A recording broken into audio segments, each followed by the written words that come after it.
Hello and welcome to an all-new episode of Anime Brain Freeze. We are your former assassins turned podcast hosts. I am John. And I'm CC, and when there's just too much cool anime to watch, we've got you covered. Today we will dive headfirst into the life of a normal family man who is anything but in our review of the new action comedy hit Sakamoto Days. And since it's our season finale, we of course will pick our winners for best anime of the season. So grab your apron and self-defense broom, make sure to wear your bulletproof glasses, and definitely don't pause the pod. We'll be right back.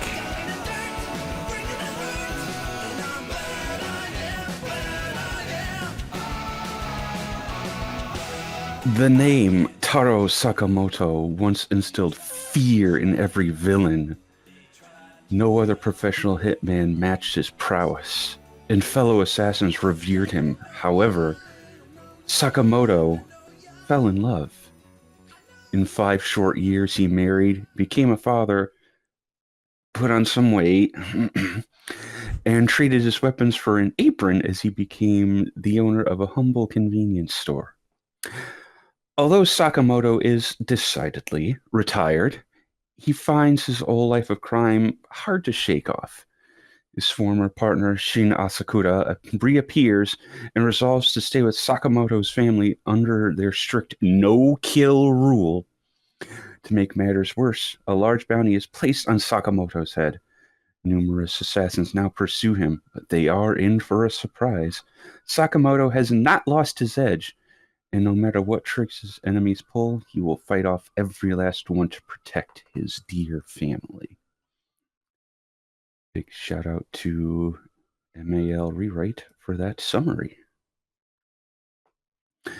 So, Sakamoto Days is the latest from our friends at TMS, who we have spoken on several times before.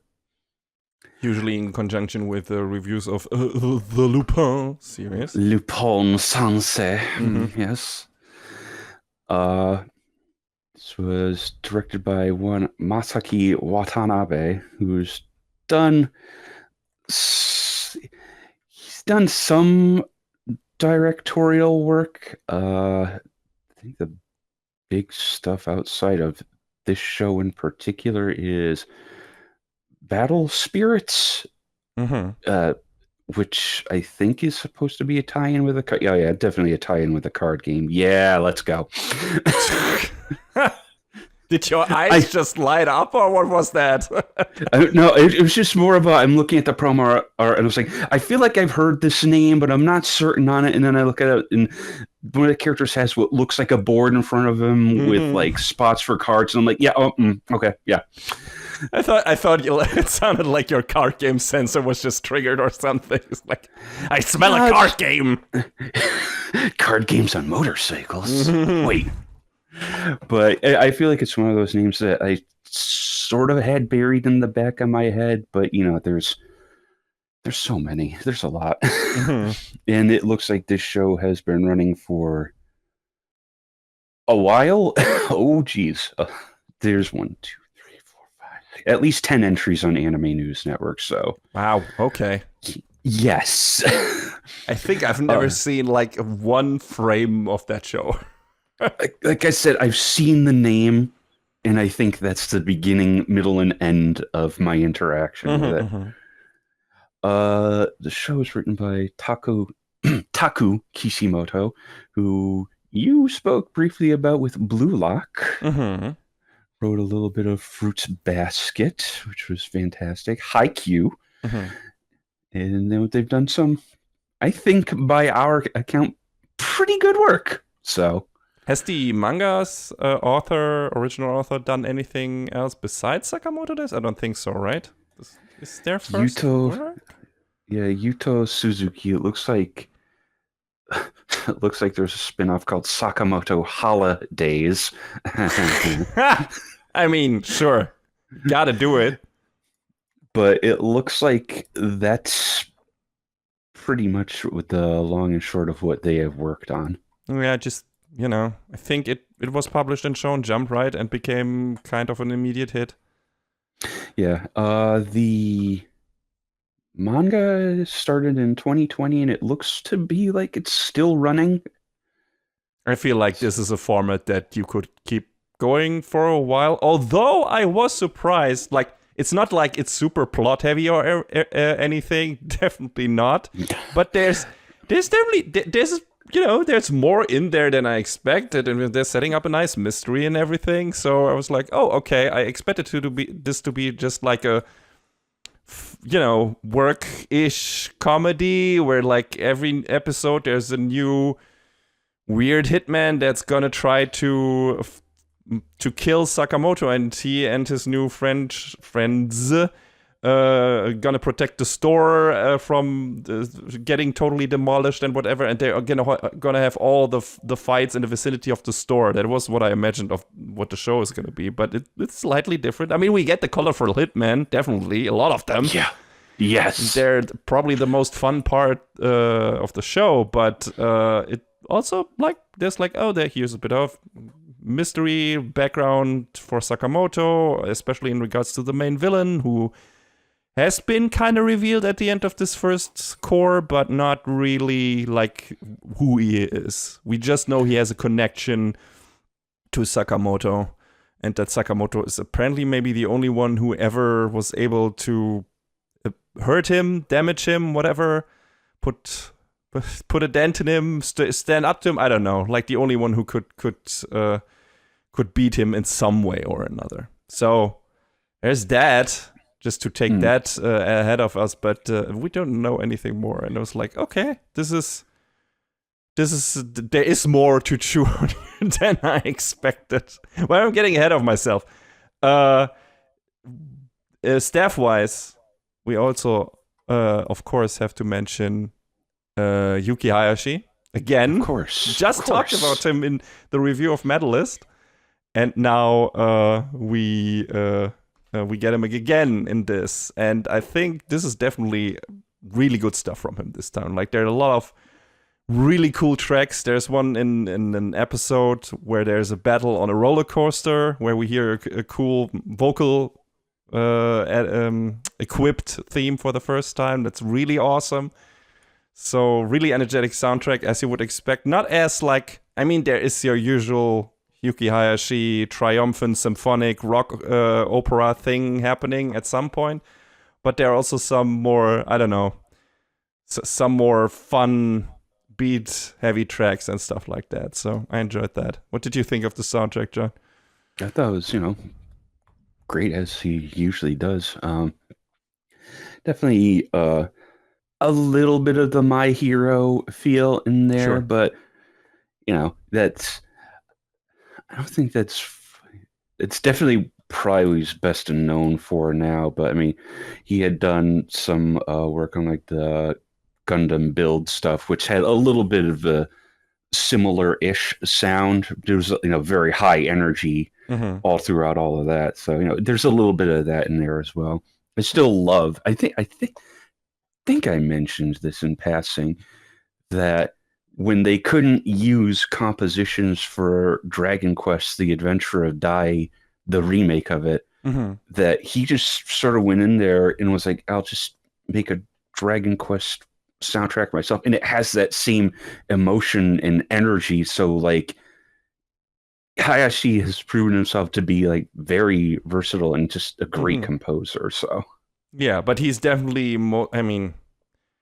this sound is for where he's most at home. Yes, this is definitely along the lines, like you said, My Hero Academia, Haikyuu, like triumphant. A bit too triumphant in the beginning, because the first thing we see with in this show is the glory days, quote unquote, of Sakamoto, where he like goes to town on a bunch of assassin, goons, whatever, mafia people, and just kills them left and right. And in the background, there's this triumphant Yuki Hayashi score, and you're like, there's a bit of a mismatch here, guys. It's like super violent. No, it's fine. It's fine. Don't worry about it. I mean, yes, he is the hero of the story, but he is also, he was a bad guy. Like, yeah. I mean, at least when it comes to, if you want to call everyone that kills people a bad guy, which, can be argued, until he met the love of his life in a convenience store. So, yeah. Definitely sort of the same spin on, like like a dragon or Yakuza, depending on which name you want to go with. Yeah, sure. I feel like, yeah, it's going a bit in that direction, but, you know, I don't even know. I mean, Yakuza is absolutely super goofy, so I guess, yeah, that's appropriate. That seems right. Just not, you know, someone who is still kind of affiliated, I guess. Although I mean, there's still the people from his old gang that seem to treat him with respect, and also, even though he's out of the business, he still has connections where he knows where to go for information and stuff like that. There's like this thing where he and his new friends are trying to garner some information about a certain bad guy or a group of people, of bad guys, and they go to this video rental store, and he's like, here, this all the information about the underworld is stored as movies. Like, the way this is conveyed here, it's a bit like Mission Impossible, but, you know, not with self-destroying tapes or something like that, but it's like these self-made not home movies, but like they look kind of, you know, professionally made, but it's just like these movies only exist to convey certain information about certain people and the underworld, and like, but they still have a plot. It's super funny. It's super funny idea. I really like that. I was like, okay, you just have to watch this movie and get super engaged. Although Sakamoto fell asleep, right? When he watched it. So that's great. But Shin was there to take everything in. Yes, Shin was there. Yeah, Lua also didn't really pay attention, or she was too engaged or something like that. Yes. We're already talking about characters we haven't introduced yet. So, our main man, Taro Sakamoto. You already did plenty of legwork in the summary. He was the super hitman. He was John Wick, right? That's what you can basically say if you want to do a comparison for people who might not be as intimate with, I don't know, standard anime assassin stuff. It's funny because I guess Suzuki had spoken about his influences and said John Wick and like The Equalizer were like direct inspirations and stuff from like Christopher Nolan. So like, yes, it makes absolute sense. Like, there are a bunch of references in there also to kind of movies like that, I guess, if you pay close attention. And yeah, he's definitely that. Deep in the underground, is like the top assassin. Like I said, he's admired by the students of the art, and feared by his enemies, and unbeaten. And then he just one day goes into a convenience store and meets a very, very pretty, nice woman called Aoi, and falls head over heels for her. And yeah, yeah, it's very cute. Like, he just completely losing his facial features, technically. Snot dripping out of his nose because she is so goddamn adorable, I guess. And he just like, okay, fuck the assassin life. I'm gonna spend my life with that woman. And that's what happens. And then they have a daughter, Hana. And he opens a mom and pop store in this little town that Aoi is from, I guess. And yeah, that's how it be. And they live a normal life. He puts on a lot of weight. And though that is not consistent throughout this core, yeah, that's... The show is trying to have its cake and eat it too. Like, there's some fights where Sakamoto is like, I'm burning calories during the fight, so I'm slimming down. So the viewer also gets to see him kick ass, not only in his new chubby form, but also in his perfect old days form. Still wearing an apron and, you know, sandals and whatever, but... Get you a man who can do both? Yeah, I guess. Mm-hmm.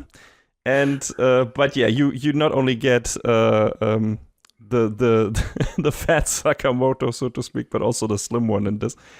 It's of course not realistic, but and the show actually comments on that. Shin, of course, says like that's not how that works. So the show is aware that's bullshit, but I guess they want to do that so you can still see him kick some ass in his old form. Although I don't know if did we need that, John? Like, I feel like he is plenty badass even when he is in his normal form. I mean, it was well established to begin with, and then when we see him, it was like, oh, look at how fat and old he is. He's all washed up, and he's just like out there busting a move, no problem. It's like, I don't know. Oh, okay, yeah, you can still do the thing. You're doing the thing.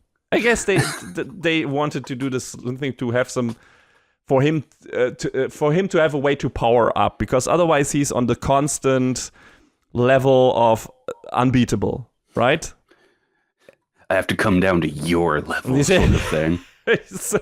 Yeah, but they wanted to have a bit of a threat in there from other assassins, and outside of putting his teammates into danger, the only thing I guess they were able to do were like, he is not in top physical form while he is still, while he's still fat, so that when he does enough exercise by fighting bad guys, he slims down and then he gets more powerful. Which, okay, all right, that's fine.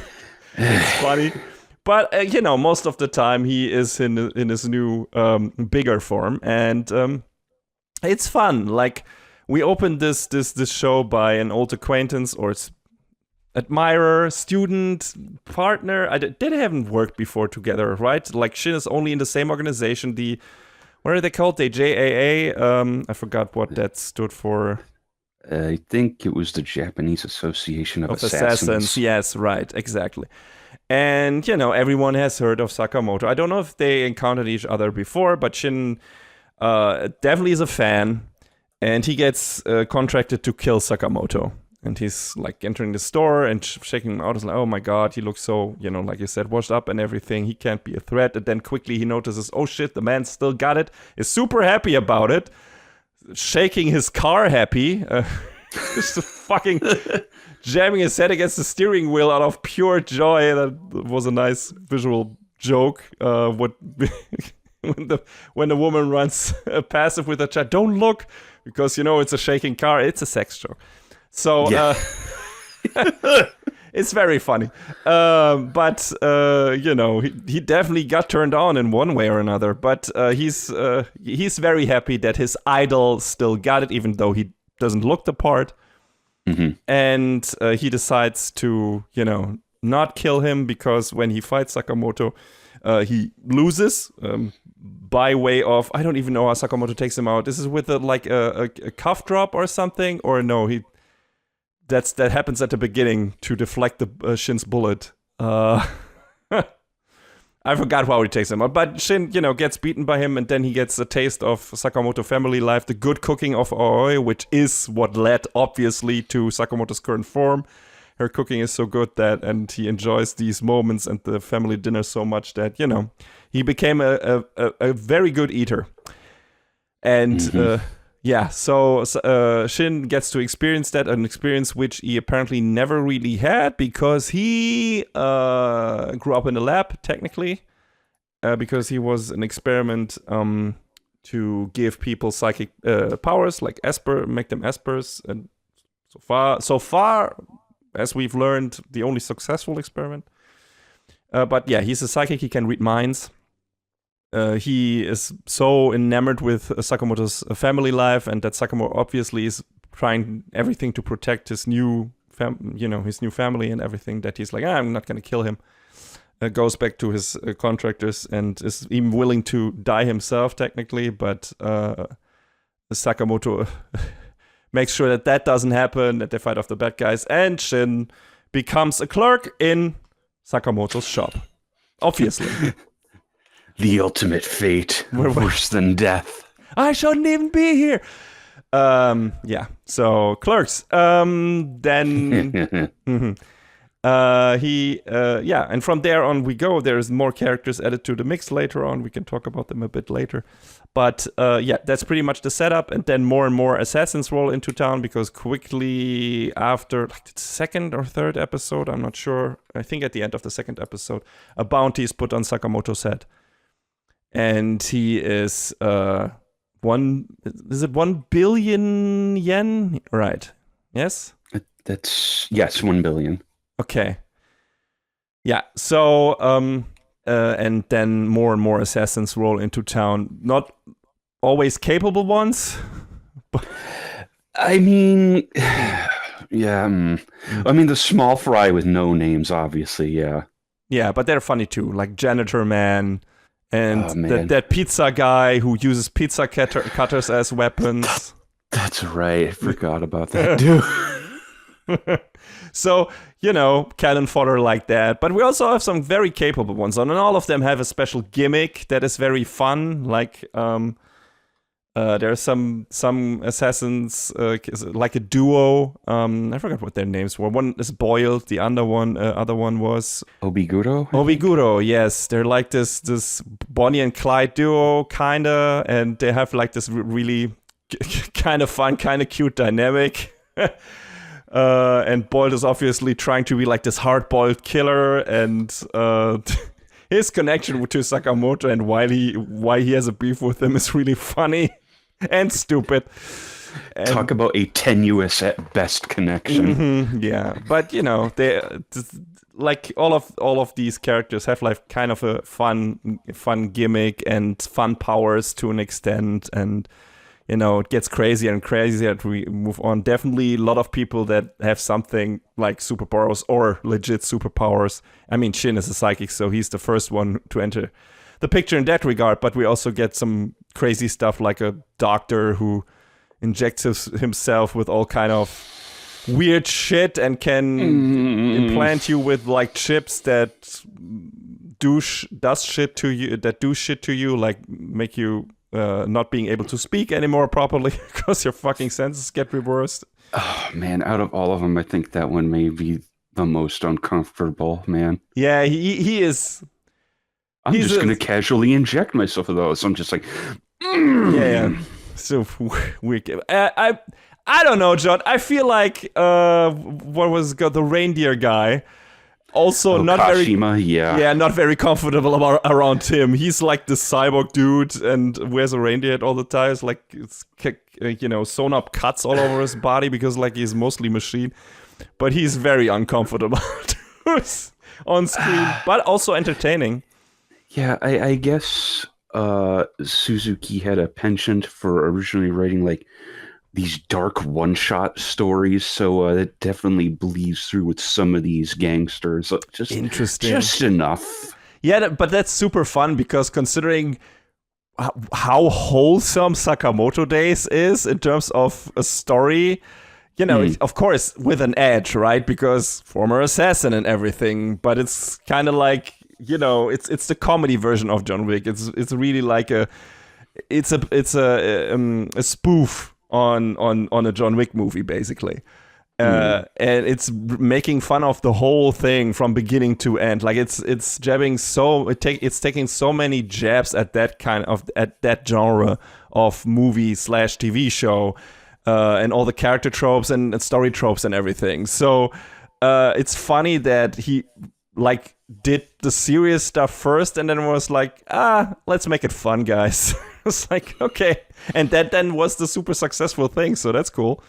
But yeah, and that is kind of the whole season technically. Like I said, it is kind of what I assumed it would be. Like we have this, normal environment of the store, and all the people in the town who rely on Sakamoto and what he does things for, and we have some fun interactions with them sprinkled in between, or some we have a relatively normal set piece or scenario which gets turned into something incredibly ridiculous because Sakamoto has to battle and his friends have to battle assassins there, like an amusement park, like a tournament for a paintball tournament, stuff like that. But it's super fun, and you always get new assassins. Then a lot of them, or some of them, get turned into like accomplices, friends, or neutral people. Like Sakamoto, of course, has, and you mentioned that this new code that he is not going to kill people anymore. Sure looks like he still does in certain parts. Shut up, don't worry about it. But apparently he doesn't. Like, he uses rubber bullets or a stun gun, or he's kind of like going the Batman route. Like, he's definitely heavily crippling people, but he's, at least some of them, but he's not killing them anymore. And so all the assassins that come after him kind of stay alive. They just get tied up, or I don't know what even happens to them. Do some of them given over to the police? We never see this. We just see them tied up, and then our gang leaving, and it's like, okay, I guess they're done. They're not gonna come after them anymore. But that's how it works, I guess. Yeah, like there was the pair of twins, where they Sonhee and Bacho, where it's like they should be dead, but they're probably not. Don't worry about it. Maybe. Yeah. It is pretty... I mean, the reason Sakamoto does this is because, of course, of his wife. He made a promise to her that he is gonna turn his back on the assassin days, which he did, but then the assassin world came back to him, and he, has to protect him. He has to protect Shin. He has to protect some other characters, and for that, he has to fight, and he's trying to hide it from his wife for a while, but she's not stupid, so she finds out, and, it's like, okay, but no killing, like you promised. But, it's fun that I expected them to be like, to try to string, to keep this like a secret from her through the entire show, and it's gonna get more and more ridiculous that she doesn't find out. But it was kind of a nice surprise that she gets filled in like at the middle point of the show and finds out, and then it's like, okay, I guess we have to deal with this. I'm fine as long as you don't kill anyone, but we have to find a way for the store not to to get demolished, and also if there are any damages from the fight, we have to make sure that these get fixed somehow.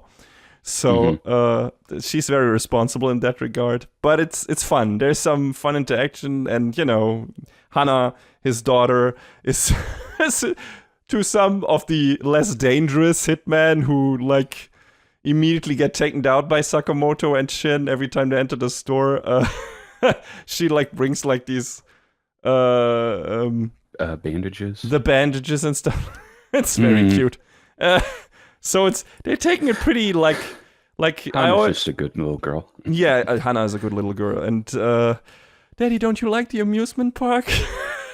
Oh my god, it was so yes.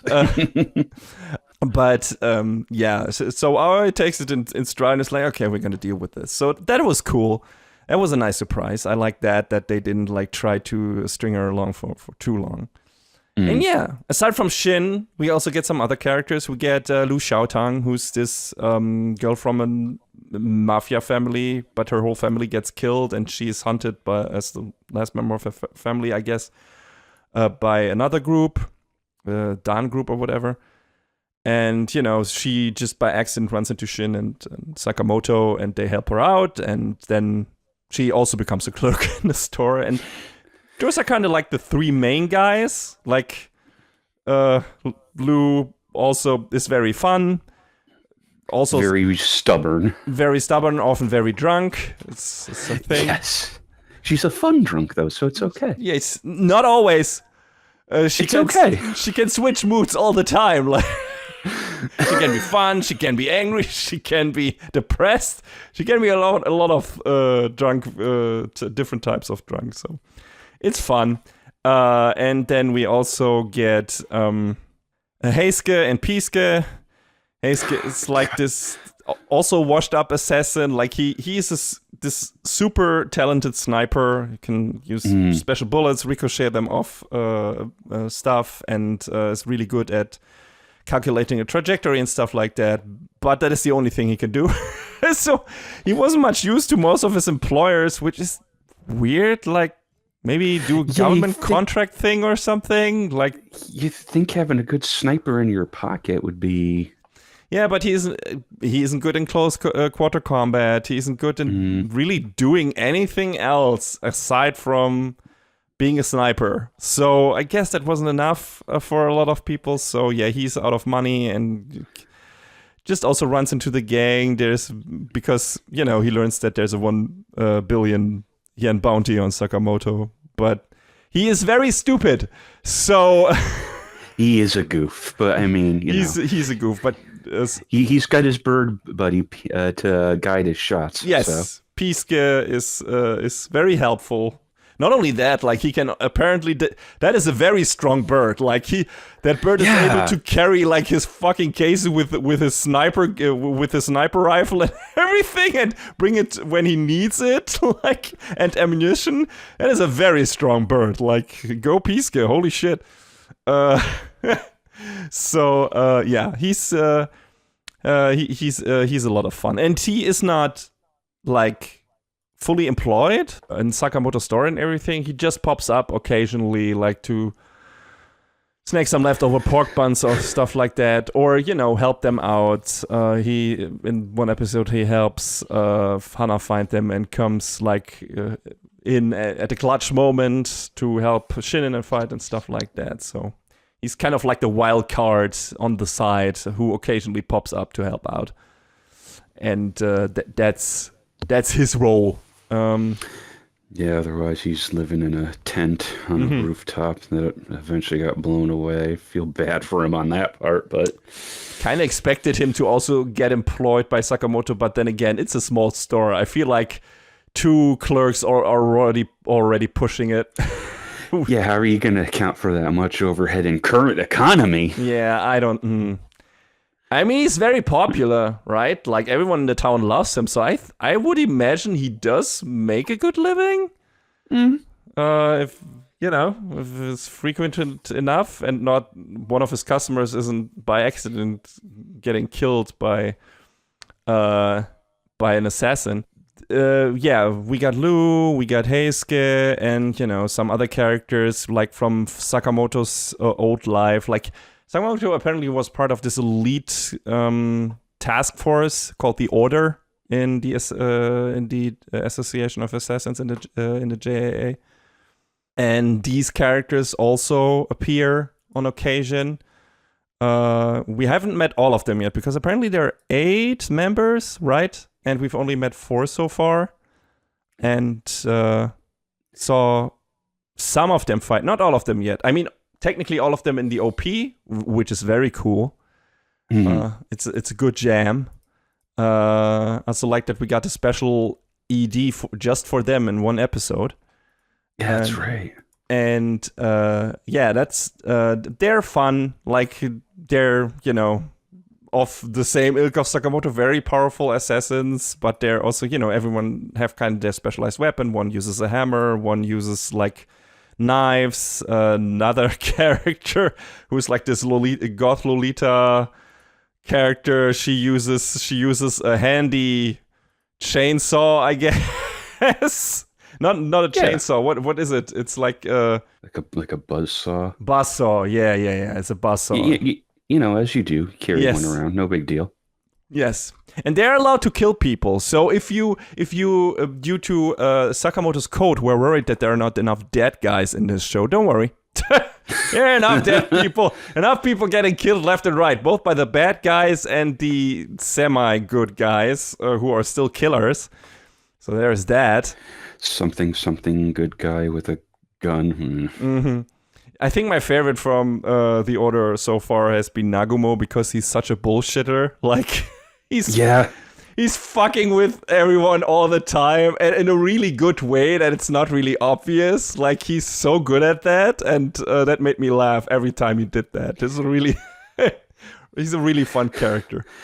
Osaragi is fun because she's comes across as very cold and unfeeling, but then when something catches her attention, it's like, yeah, it's just a very sudden turn. Yes, she's very feels like very I don't know, passive in a way and monosyllabic, but and always has like this low key tone to it, and then suddenly, like you said, she's like very enamored with certain things.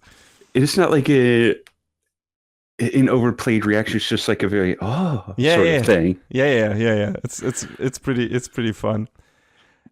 And we'll meet more. Like there's one other character who has like uses, I don't even know what he uses. This is like knuckle dusters.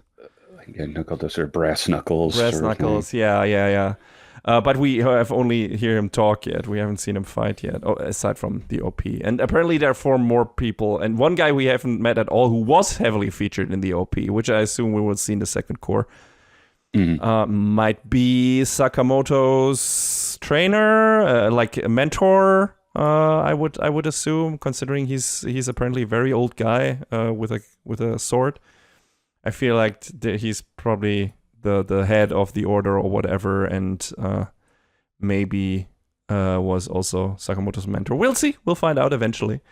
But eventually, I mean, as of this recording, the show starts back up again in like 2 weeks. Yes, that's also like that's a very rare thing. Usually, when we have shows that are so close, like only have like a 1-season break, we wait until the second core is aired because that makes more sense. But in this case, it was like, this is we need more shared reviews, so it makes sense to already review this. And but yeah, technically, once it's just a fun show to talk about and watch. So exactly, yeah, and technically, when you're done with listening to this, if you haven't already watched the first season and don't want to still do that, but also even if you haven't, like you can probably, considering editing time and everything, when this will be released, you might be able to just jump into the second core and continue from there on.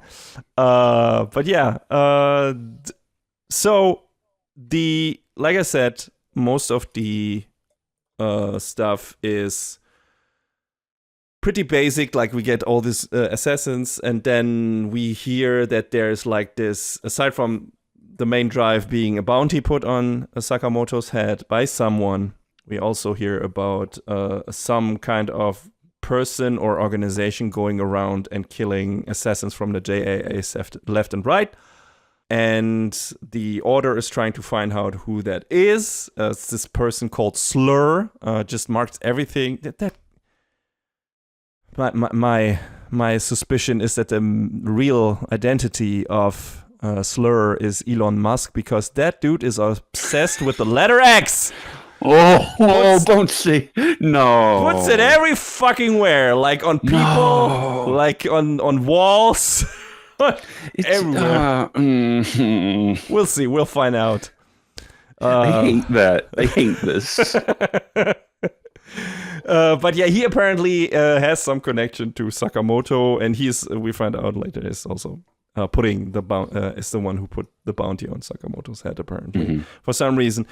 We don't know what his beef with Sakamoto is yet. Maybe because he's the only one. Sakamoto's the only one who he couldn't like beat or whatever, who was always better than him, something like that. But also maybe there's a more interesting motivation. We'll find out. We haven't found out. We have barely met Slur yet. But when we did, that was an introduction and was very scary. But yeah, he seems to be a tough enemy to beat, but I think it will be a while until we get there. But that seems to be the main drive. I don't know how long that particular arc will last. Like if he's gonna stay the main bad guy for the entire series. I feel like they're already making big moves towards him already being revealed in this core and everything, and I feel like they're already moving in the direction of facing him at some point, maybe even at the end of the next core, but we'll see. Maybe he's only there for one arc, maybe he's the big overarching bad guy for the rest of the season. Considering the manga is still going, I don't know how long they can stretch that out. Yeah, I wonder about that. Yeah, we'll see. But the bounty kicks things into gears and is the main drive of the show, and the hunt for Slur. And those paths at some point collide and become one path, I guess, because it's the same person who put the bounty on Sakamoto is also the person that the Order is hunting and whatever. And they're going to try to find out who that character is. And so far, Sakamoto, it doesn't seem like, I don't know, has Shin told him about him? Like, I feel like if he described Slur to Sakamoto, that would maybe ring a bell for him, and he would talk about it. But it feels like that hasn't happened yet. Like we didn't have the talk with it. Listen, there's this one guy, and apparently he's out for you or whatever. Or I don't even see, right. So Yeah. we'll see. Whenever that gets revealed and those two characters face each other. But already at the end of this core, we get like new 4 scary psychopaths, hitmen, all with different killing specialities. And immediately from the character designs, it's evident who does what. So that's gonna be next, and yeah, I'm looking forward to that. Speaking of like killing and everything, and fights and stuff, what did you think about the fights and the animation quality in the show in general? Like, were you this looks really good? We're like, oh, this is alright, or where did you come down? What side of the fence? I mean, I feel like TMS just kind of threw themselves whole hog at this, because I can't remember a moment where I was like, yeah, no, that doesn't look like particularly good. I was just like, dang, pretty much most of the way through, like, holy. I feel like it's not an absolute Sakuga fest, like something you would associate with a really good show from, I don't know, Mappa or maybe Bones or Madhouse or something like that, or at Studio Wit, for example, right? Yeah, but it's not TMS is sort of a different type of quality product. Yes, it feels like they're like a very workman-like studio when it comes to what they put out and everything, but always on a pretty, at least the shows we covered, on a pretty high quality level, like a very high baseline. Doesn't divert from that too much. You neither have shows that episodes that go completely overboard and look absolutely amazing when compared to other episodes, but you also don't have like complete clusterfuck, where it's like, what happened here, right?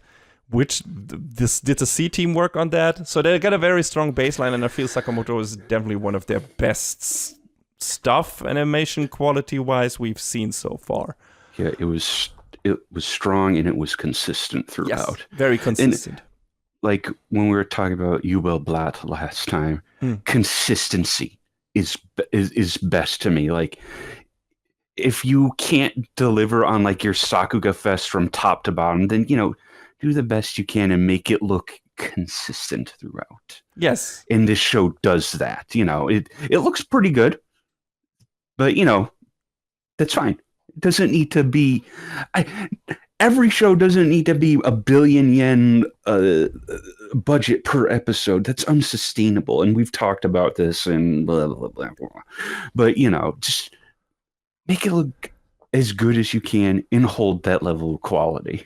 Yeah. And I was surprised, like, when I learned that TMS is doing it, it's like, okay, this is first I thought this is weird because this feels like the new big Shonen Jump thing, and so I would expect them to stick one of their, you know, one of the bigger action show studios on this right now. And then I was like, no, I guess a lot of this also takes place in a more like low-key environment, like maybe it's more comedy heavy, and it's mostly gonna be like a joke series, and there is no need for elaborate animation. So I was actually surprised when there's so much more fighting in this than I expected. It's a very action-heavy show. I did not expect that. I expected the fights like to be sprinkled in between, and Sakamoto taking them out like in a couple of seconds, right? And he does that too with certain assassins, but some of the fights last long, and we have multiple fronts where Shin is fighting one enemy, Sakamoto's fighting one enemy, Lou is fighting one enemy, you know, then Heisuke maybe joins the fight and helps out, or someone from the Order. So multi-layered fights, and, you know, always different set pieces. It's not like what I expected it all to take place in the store, especially considering that the store also has like this fucking weapons store hidden inside of it, right? Matrix shit. And I was about to say, yes, I need a weapon. Yes, exactly. So it's like, hey, it's gonna be that. Like, there's always, you're always gonna discover something new about this store where Sakamoto has hidden a different weapon or something like that, or he's gonna make use of a new thing that he sells in the store to beat the assassins that are coming, and that would have also been fun in its own right, and I would have expected, oh yeah, that makes sense to have TMS do this, but no, it's definitely like it's changing a lot. Of the scenery is changing a lot, the set pieces change a lot. The fights are very different and varied in terms of what they do in the fights. I mean, of course, you get your standard kick and punching and so on, but due to Shin being able to read minds, they employed that heavily, but in very different ways. Like there's like a fight where Shin can see, and Sakamoto's basically remote piloting him by telling him what he needs to do through. Like, they have very good latency. They have very good netcode. Rollback ain't got nothing on them. Nothing on them. There's no delay whatsoever. It's amazing. That scene was so cool, though. Yes, it was very cool and fun. I expected Sakamoto to be the one who would end up in the bunny suit, right? But it was fun. It was Shin, and then we had like this... them viewing that as like this performance piece and everything. It was really cool. Like I like that a lot. And they do more stuff with Shin's mind reading and what he can do and what he can't do, and how that can be disabled in a way, and how it is really helpful and when it isn't. It's a bit wonky in parts because at some point Shin says he has to concentrate to actually read minds, but then there's also, when they go into his background, it feels like he can always passively read minds anyway, or hear people's minds all the time. I guess it's more like if he can always hear the minds of the people around him and what the thoughts and what of the people around him. But if he wants to listen to a specific person, he has to concentrate. I think that's how it works. Like, it's white noise probably, and he like can grab pieces of certain thoughts, passively, and hears them.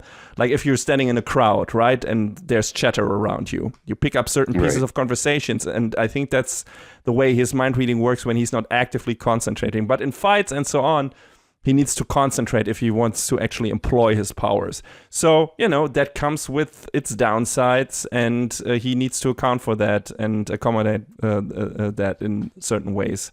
So that's interesting. So he's not like this super overpowered character because he can read minds, because there are some weak points. There's some downsides to these powers. So that's cool. I like that that helps equalize him a bit. Yes, yeah. I mean, otherwise Sakamoto would be the only one. Also, maybe like. But I was surprised. I was worried that Shin would only be like, okay, he now becomes the dude on the side of Sakamoto who helps out but isn't really finishing any fight. But no, he's like a very integral part in some of the fights, and actually the one who beats the assassins, because Sakamoto is busy otherwise, or has maybe another problem that he needs to solve or whatever, and Shin is on his own. And I guess the same could be said about Lu, although she is not as good of a fighter as Shin is. Like, she's a good fighter, especially when she gets drunk, but she's not the powerhouse that Shin and Sakamoto are. So, but She's fun regardless, and does her part, and same for Heisuke, even though he can only be a good sniper, but that is worth a lot depending on the situation. So that's neat, and that keeps the fights varied, right? That's fun. And there, like I said, there's this fight on, one of my favorites was the fight on the roller coaster against the poison guy, I forgot his name. Was really cool, just the way Shin uses his power, and the different stages, and where that ends up, which is the remote piloted stuff, like we said. Like, that was a really cool, well structured, varied fight. I like that a lot. And if you have an interestingly staged fight like that, you don't need like the best animation in the business to keep you entertained and to be like, wow. So that worked very well, and the show has a lot of that stuff. So I have nothing to complain really about the action scenes. There's some cool camera pans in there as well. Some cool. I don't think if there's a really good tracking shot in there, but there's definitely some good editing and some good camera pans in this show that I also didn't expect. So yes. action-wise, this is definitely, and especially considering that I didn't expect the show to have this much action in it. Like, it's just in pretty much almost every episode. Like, the last two are more of a goof thing that is not really action-focused, and which, you know, if this was like the end of a proper season, that would be a bit weird to end it there. But, you know, it's just took a break and it's going to continue from there, so... I love that in the second to last episode, Sakamoto is wearing a shirt that just says tired, and I'm just like, boy. I need to buy that shirt and wear it to work Boy, what every a day. mood. Yeah. But yeah. I think they're going to have plenty of material for adaptation moving forward, because looking at manga chapters, it looks like they got to about chapter 35, 36, and there are currently 218. Woof. Okay. Well. And I think TMS is also one of the studios that is not as overbooked, right? In terms of projects, that we might actually get very frequent releases of this show. Like, I can see them doing, like, we have now a 1 season break, then maybe a 2 season break, then maybe a 1 season break again, stuff like that. They're like I said, TMS are workhorses, so I can imagine us getting a steady stream of Sakamoto seasons in the coming years. Would be nice. Yeah, I mean, I think they had some like Lupin special recently. They had. Yeah, there was a TV special with Zenigata as the main character, I think. God, I forgot Rent-A-Girlfriend season 4. Did you forget? I will cross that bridge when I come to it.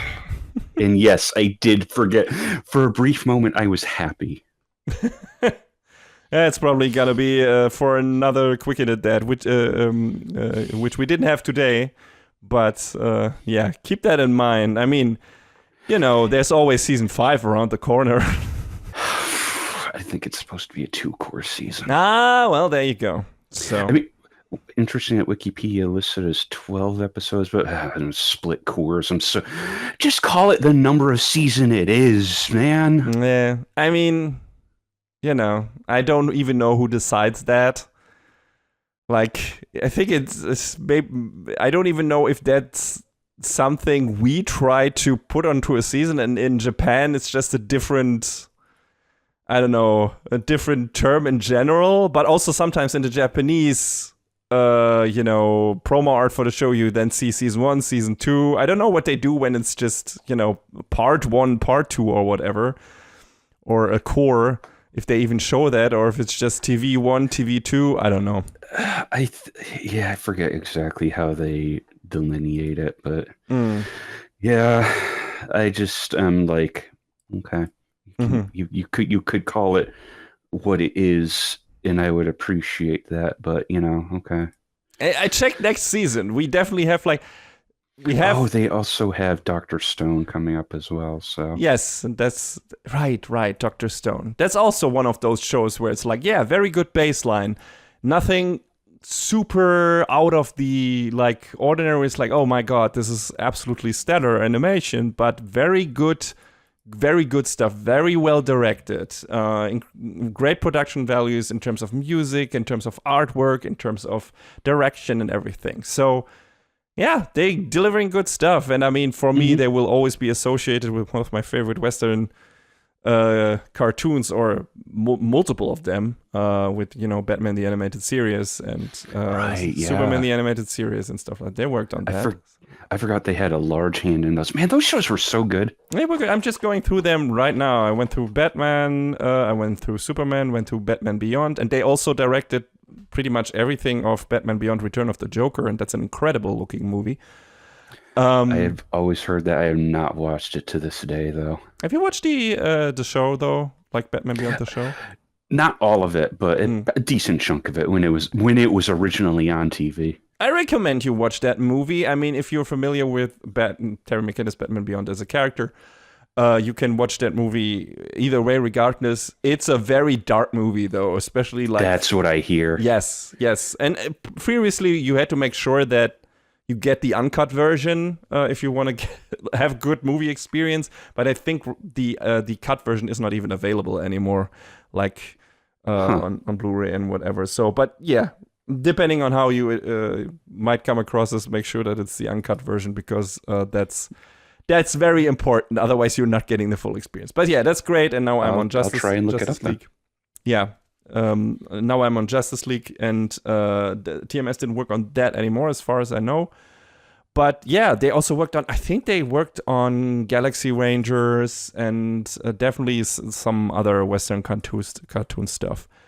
I don't know if they worked on Thundercats. I don't think so, but definitely on the Batman, Superman, on the DCAU stuff, and on Galaxy Rangers. Yeah. I don't know, but people from my age might be familiar with that shit. That was my jam. Just like, Yeah, that one I don't think I'll show you the intro. You might have seen that, because it's got a very cool soundtrack and everything. It's your typical Western in space thing. And yeah, so next to Saber Rider and I guess stuff like Firefly and Outlaw Star, and it's that one I know. Yeah, so it's along those lines, and a lot of the Western cartoons from those days just had at least their OPs animated in Japan, and TMS animated the shit out of the OP to Galaxy Rangers, and they also did some episodes. So at least some of them, if not all of them, I'm not sure. But yeah, so tangent. But yeah, we do those sometimes. Yeah, we do those sometimes. So getting back to Sakamoto, there is not much more to say about this. Like, it's just a very fun show. It's highly entertaining. It's very funny. A lot of good jokes in there. A lot of good fights in there. Even a fight in a house of horror, which I don't know if that was super responsible to take such a small young child like Hana into a fucking spooky house. I don't know. Is that normal? I'm not a father. I don't intend to be, and I don't know if that is a good idea. I mean, I guess if you're a cool parent, I don't know. Yeah, I have no idea. I feel like Hana was barely like she's barely elementary school age, if all. I feel like she feels like a preschooler, and to bring her in the house with zombies and everything, it's scary. I don't know. I feel like that would have been too intense for her. But she had fun, apparently. She was like, oh, that's so scary. Ha ha ha ha. Some kids, gravitate towards this stuff. Yes, so was I. Process things differently, and then it comes back as trauma later. I don't know. Well, or not. Or people get obsessed with it, right? Like... Yeah. My parents tried to keep me away from horror for a while. At least my dad did, and I was super curious about it. And it turns out I really like that shit. So eventually, I just gravitated to that naturally. Like aside from watching Terminator 2 way too early, Alien way too early, and that shit just worked for me. And he could try. He didn't allow me to watch Jurassic Park when it hit theaters, even though I was already 12. And that movie's fine. But it still has kills, right? It has a severed arm.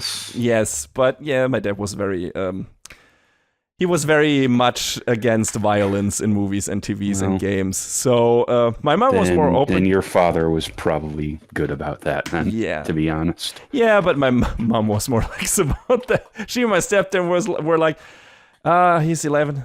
Should he watch Alien? Let's if he gets nightmares, we know it was the wrong decision. And I didn't. So I guess they worked it out, and it was fine. And I'm still a big horror buff these days, and I like my shit. Not all of it. There's some parts of that genre that I don't like, but I like the cool creature shit. And I've always gravitated to that. And, like Terminator, like Alien, like stuff like that. So, yeah, that works. Another tangent. Anyway, I feel like House of Horror, when I thought, what, they're taking her in there, I was a bit surprised, but she apparently liked it. So, that was fun. Yeah, and aside from that, It will be very interesting to see what the next core/season, whatever, brings in regards to the identity of Slur, right? That is the big, like, looming mystery and thing that, we now know what the stakes are. It's the bounty on Sakamoto's head. We know who put the bounty on his head. We know that he's already contracted several more killers, psychopaths who's gonna hit the scene in the next core. And yeah, it's gonna be that's gonna be the main drive of the show, to find out what Slur's deal is, I feel like, and how that relates to Sakamoto's past life and everything, and how much his family will be involved. Like, Aoi and Hana have not been in direct danger really yet. Like, they haven't been taken hostage or anything. Like, I guess in the amusement park section with Boiled and everything, but also not really harrowing or something like that yet. It's not in a really disturbing way or stuff like that. So I wonder if that will happen, because I don't think Slur cares much about them being like collateral damage. So we'll see. We'll see what happens here, but I feel like the tone of the show right now, even though maybe the mangaka did some darker stuff before, is very light. It's very goofy. It's very fun, even though there is assassin involved and a lot of people are getting killed left and right. It's a very, very like light and fun show and jokey show, and I think it's gonna stay that. Like, if you're looking for something a serious John Wick anime, something like that, you're not gonna get this out of this, but you're gonna get plenty of fun. Like, it's a very, very easily digestible show. So yeah, I don't know who not to recommend this to. Like, if you're like a super edgelord who's like, I want all my action stuff dark and heavy, and I want it all to be like super serious, yeah, then this shit is not for you. But also, why do you hate fun? Why do you hate your life? So I feel... Have a little fun. Have a little fun. Good times. And yeah, so... Yeah, watch this show quickly if you haven't yet, because the next core is right around the corner, like we said. It's only like at the time of from the time of this recording, is gonna be the first episode of the next core is gonna air in 15 days, so or 16. Get on it. And yeah, since we basically breezed through the entire season and spoiled the shit out of it for you, not everything, but most of it, you can also decide, just gonna jump into core 2, and that's probably gonna be fine, because I feel like this show is not that story heavy that you're missing anything if the summary is enough for you. But also, you would be missing a lot of cool fights, a lot of funny jokes. So watch the first core 2. Like we did, and yeah, we're definitely gonna check out the next one, that's for sure. And I'm glad to hear there's so much manga material left, so I hope I'm gonna be able to live on a steady diet of Sakamoto Days for the coming anime season. We'll see, but it's not like we don't have enough other stuff to watch. There's other neat stuff in a couple neat stuff in the summer season, not a whole lot, but there's some neat stuff in there, so it will be supplemented with other fun things. Yes, absolutely. And yeah, if you want to watch Sakamoto Days, it's on Netflix. It's a Netflix show, and we'll see what the next season brings. But they're doing it weekly releases like they should. Yes, thank you. Let's hope they're gonna keep that going, not switch it around for one of the courses. Like, no, we're gonna go back to the season to the batch releases. We'll see. But yeah, fun show, super entertaining, lighthearted, good stuff, goofy, wacky, and generally good time. Before we get to the next season, actually, there is one more thing for this season we have to do.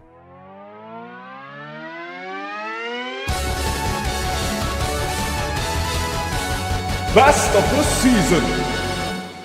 All right, best of the season. John, You watched 3 shows. I watched 4 shows, slightly different shows. But we had some overlap. We had some overlap in the form of Dragon Ball Daima and Sakamoto Days, definitely. If I could have gotten myself to do it, maybe also Uberblood, but that didn't pan out. So, but that's fine too. So, what do you feel? What is your favorite this season? What is the thing that was like, okay, this hit home the most for me from the shows I watched? It's like trying to pick my favorite child. maybe not, but Ubelblatt was fun. I mean, it was definitely hearkening back to an older age of anime and it's definitely its inspirations, but I don't know if it's ever going to get a second season with Satellite's track record nowadays, which is unfortunate, but would like to see more of it. Would like to see more of Sakugan. Would like to see the conclusion to Helk. But since they have 3 open books and the bookmarks are where they are, I don't know. So I liked it for what it was, in spite of its shortcomings. But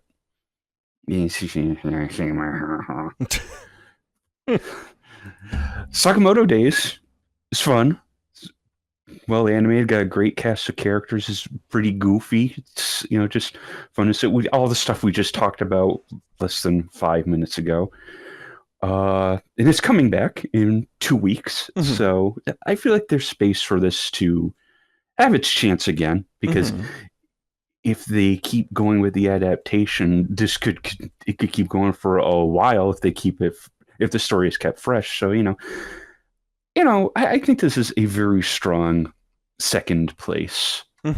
Absolutely. So, that leaves Dragon Ball Daima, and it was great. It was a great return to form, kind of pushing aside what Super tried to do. And, Super is good, but it's not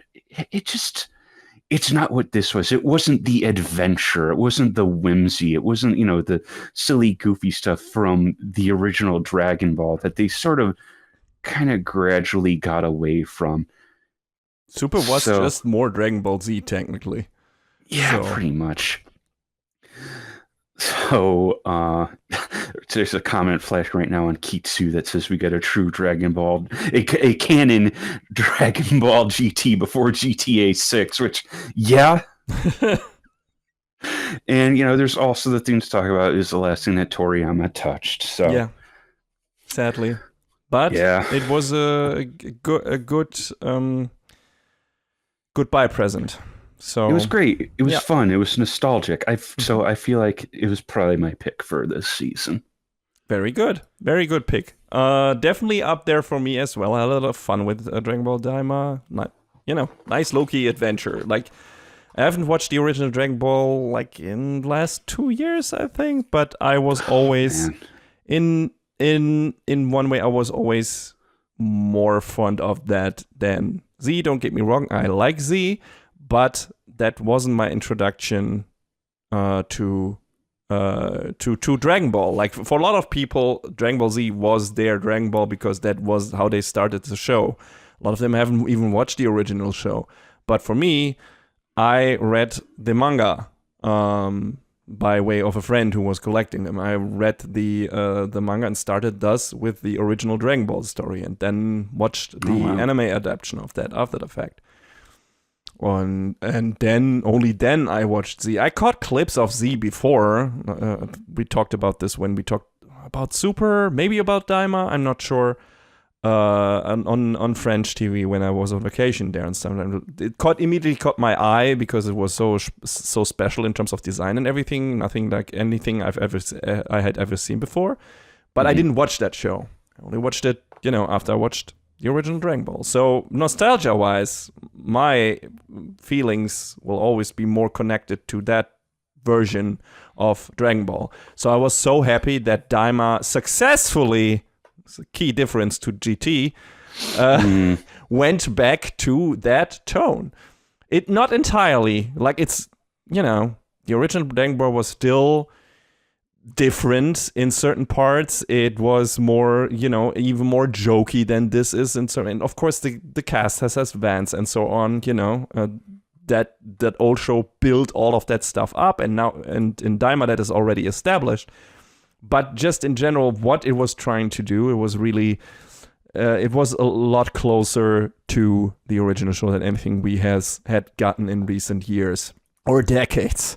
And so I really enjoyed it. I was really happy with it. I liked it a lot. I wouldn't mind to have another throwback like that again, though I doubt they will do that. That feels like it was this one-time thing that maybe Toriyama just wanted to do. Is like, let's try to do what GT was trying to do, but it wasn't successful in doing. Let's have this fun adventure plot.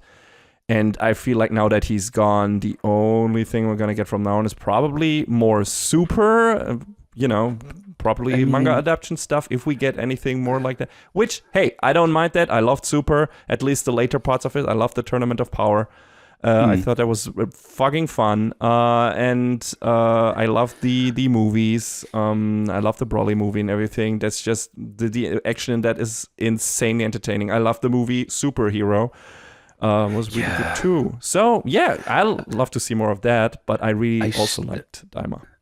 I still want a remake of Dragon Ball. Introduce the youngers, the people who skipped it. Yes. Just reintroduce it. Do that. Yes. There's a space to do that. Yeah, absolutely. And even if you only do a Kai version, but also I would like to see a proper remake with the Toei's current production values. Like, just do it. And they're doing that for One Piece, and we'll see how that will pan out.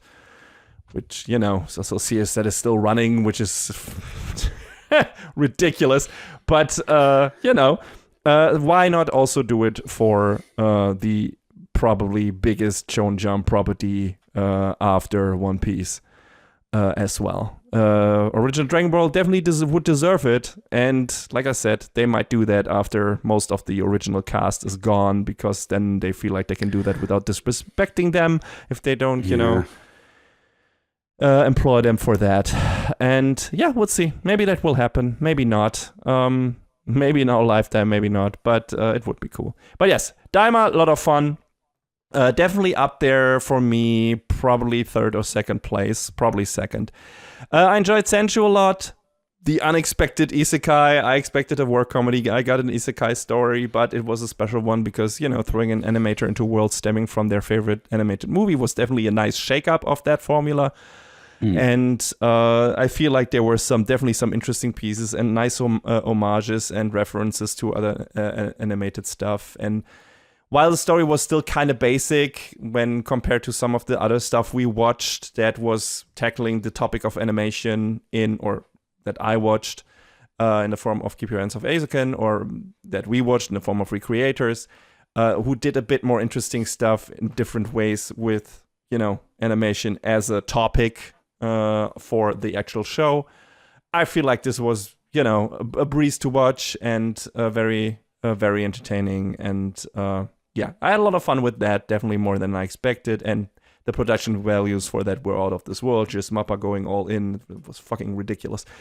So, good times. Sakamoto Days, we just talked about it.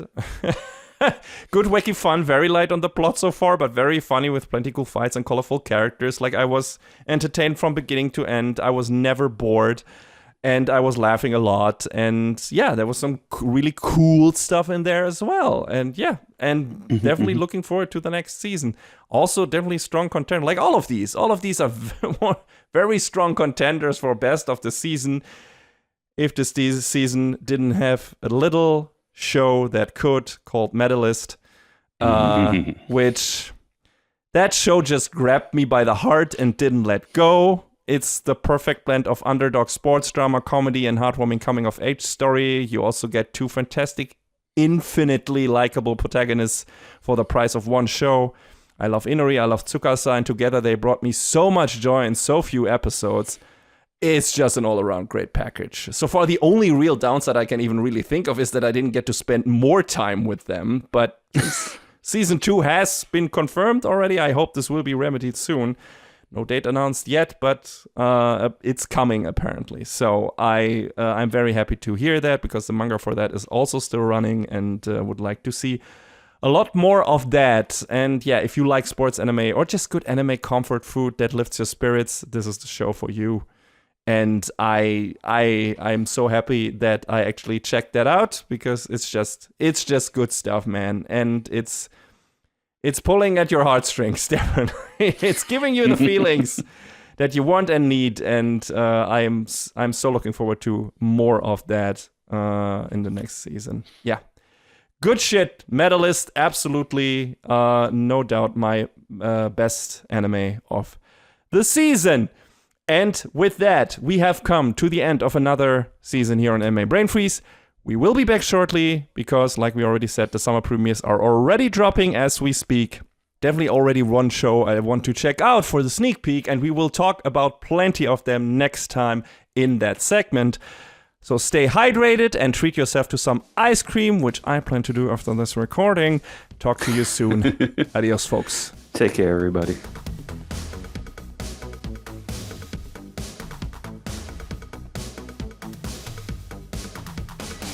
And that is a wrap on the 167th episode of Anime Brain Freeze. All the music in our podcast is from the Double Dragon Neon soundtrack by the amazing Jack Kaufman. Please go to virt.bandcamp.com and check out his awesome work.